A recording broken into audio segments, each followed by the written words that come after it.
Kita start macam saya kata tadi, kita start pada 2018. 2018 tu masa Maha tu kita dijomput untuk turut serta dengan Maha.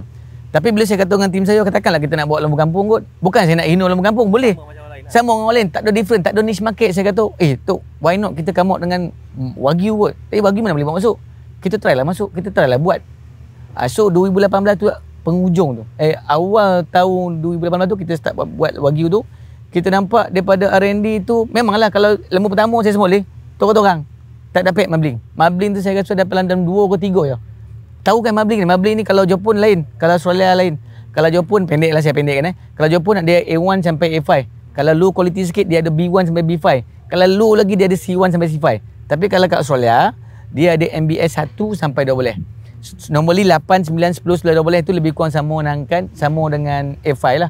Tapi dengan kita ni sekarang ni Wagyu kita ni dah boleh sampai kata saya tadi 7, 8, 9. So saya rasa kat situ tu kita dah berjaya lah tu. Dah boleh pergi jauh lah tu. R&D tu kita start daripada 2018. So pada permulaan ni tu memang kita gagal. Bukan gagal lah, maknanya tak dapat, orang kata apa, tak dapat nak nolong lah. Dia punya kualiti dia a bit low. Tapi saya tengok bila hujung 2020 hasil tu dah nampak dah. Saya ingat lagi 2020 kita semoleh lembu yang pertama, kalau siapa perasan adalah lembu tuah. Kalau siapa ingat lah, lembu tuah. Lembu yang pertama yang disembel ini, yang lembu pertama yang kita semoleh yang kita dapat mabling. Masa tu saya tak percaya. Saya tengok, wish cantik mabling dia. Sampai tu tahap tu saya kata apa? Saya kata apa? Kalau kita testify orang kata kita menipu. Kalau penadongan nama Pak Mustafa lah. Dia dulu dia orang kata apa, founder Menate.